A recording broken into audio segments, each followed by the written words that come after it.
Salut, salut, j'espère que tu vas bien. En ce qui me concerne, ça va, je vais bien par la grâce de Dieu. Euh, j'ai une histoire encore pour toi aujourd'hui. Il s'agit de l'histoire de Pauline et Emmanuel. Au fait, Pauline, c'est une jeune fille qui a fait la rencontre d'Emmanuel, un jeune pasteur. Au fait, Emmanuel, lui, il est pasteur et il a vu Pauline à l'église. Il est tombé amoureux de Pauline. Et il est venu dire à Pauline, le Seigneur m'a fait comprendre que tu es ma femme. Je veux t'épouser. Je veux t'épouser parce que le Seigneur m'a révélé que tu es ma femme. Tu es mon épouse. Et Pauline a dit, bon, si le Seigneur t'a révélé, à moi le Seigneur ne m'a rien dit. Je vais prier le Seigneur et je vais voir si c'est vraiment le Seigneur qui t'a révélé cela. Parce que si le Seigneur t'a dit que je suis ta femme, il doit aussi me dire que tu es mon mari. C'est ainsi qu'elle est restée attendre la réponse du Seigneur. Bon, pendant qu'elle était là, elle attendait la réponse du Seigneur. Elle n'a pas entendu le Seigneur lui parler audiblement. Elle n'a pas fait un songe où le Seigneur lui a dit, c'est ton mari. Elle est juste restée là. Un autre pasteur est venu lui dire, euh, Emmanuel, c'est ton mari en fait. Le Seigneur m'a révélé que Emmanuel, c'est ton mari. Elle a dit, ok, d'accord, je vais donc accepter de l'épouser. C'est ainsi qu'ils ont commencé les fiançailles, le temps de se connaître un peu, passer le temps ensemble. Elle a dit, je ne me marie pas tout de suite, c'est pas parce que tu es pasteur, je vais un peu essayer de t'étudier. Donc, parfois, elle faisait les trucs du genre, allô, je me sens pas bien. Comment toi tu as dormi aujourd'hui? Je vais bien, j'ai bien dormi et toi, non, je me sens pas bien. Franchement, elle se sentait pas bien. Elle était malade et elle voulait aller à l'hôpital.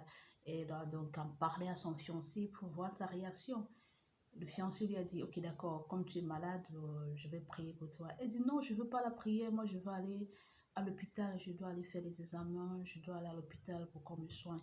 Il dit, non, tu dois avoir la foi. Attends, je vais prier pour toi. Il lui dit, prends ta main et pose sur la tête. Elle a pris sa main, elle a posé sur la tête et il s'est mis à faire les prières. Au téléphone, les prières et elle était là. Elle avait sa, elle avait sa petite soeur tout à côté. Elle dit à sa petite soeur, viens écouter. Je lui dis que je suis malade, je vais aller à l'hôpital. Lui me dit, je vais prier pour toi. Il m'a demandé de mettre la main sur la tête. Écoute la prière qu'il est en train de faire. Il s'est mis à prier au nom de Jésus. Maladie sort de ce corps et tout, et tout, et tout. Bon, elle est restée. À la fin, il a dit, dis Amen. Elle a dit Amen. C'est ainsi qu'elle est restée, la maladie, ça continuait, ça continuait. Elle a pris son argent, elle est allée à l'hôpital. Elle est allée à l'hôpital, elle a fait ses examens, on a travaillé sur elle. Et puis bon, c'était la fièvre jaune en fait.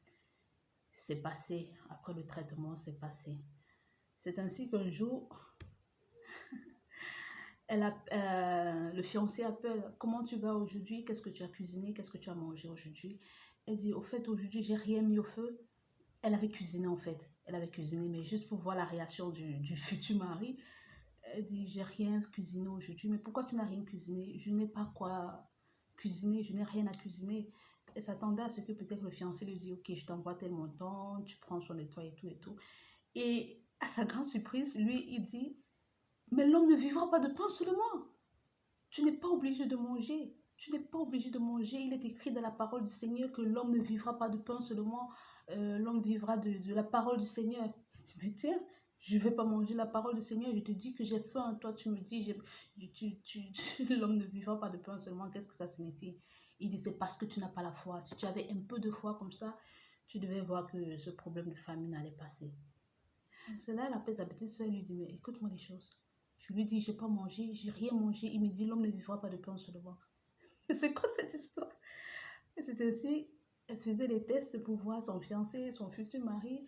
Elle cassait le petit doigt, elle cassait le petit doigt. Un jour, elle lui a dit, d'accord, nous sommes déjà là, le mariage approche et tout, et tout, et tout. C'est comme ça qu'ils ont fait les préparatifs, ils ont acheté les tissus pour le mariage. Et le fiancé, le fiancé a demandé à la jeune fille d'aller dire à ses parents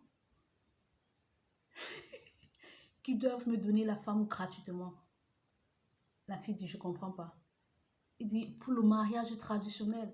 Le Seigneur nous a donné l'autorité de dominer sur toutes les puissances. Donc, je dois avoir mon épouse gratuitement sans rien payer comme montant de la dot. La fille dit, mais tiens, de quoi est-ce que tu me parles?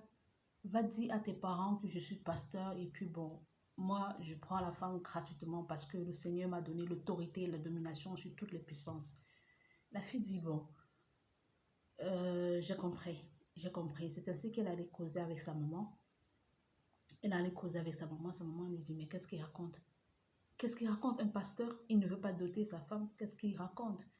C'est là la fille a décidé que le mariage entre eux, ça ne peut pas donner. Parce que déjà, il ne peut pas prendre soin d'elle, qu'elle est dans le besoin. Quand elle a faim, lui dit, l'homme ne vivra pas de pain seulement, l'homme vivra de la parole de Dieu. Mange la parole de Dieu, va lire la Bible, mange la parole de Dieu. Et quand elle est malade, il ne veut pas qu'elle aille à l'hôpital. Il lui dit, je prie pour toi et la maladie doit partir. Et quand elle dit la maladie n'est pas partie, il se fâche, il dit, tu n'as pas la foi. Tu n'as pas la foi. C'est là elle a décidé, bon, moi, cette histoire de mariage qu'on a annoncé à l'église, je ne suis plus là. Je ne suis plus là, j'annule tout. J'annule tout. Et c'est là il a dit, mais moi, je croyais que tu étais une brebis. Je croyais que tu étais une brebis, je te voyais très douce. Maintenant, tu me dis, tu te maries plus, qu'est-ce que ça signifie? Elle a dit, non, tu as vu maintenant que je n'étais pas une brebis, mais je suis le loup. Je suis le loup. Tu veux que je me marie avec toi pour souffrir? C'est ainsi que elle a cassé ses histoires de fiançailles, et puis bon, elle s'est arrêtée.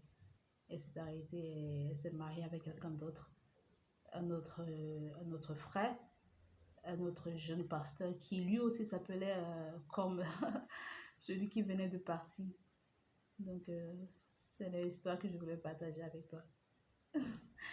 J'espère que j'aurai une autre histoire pour toi demain.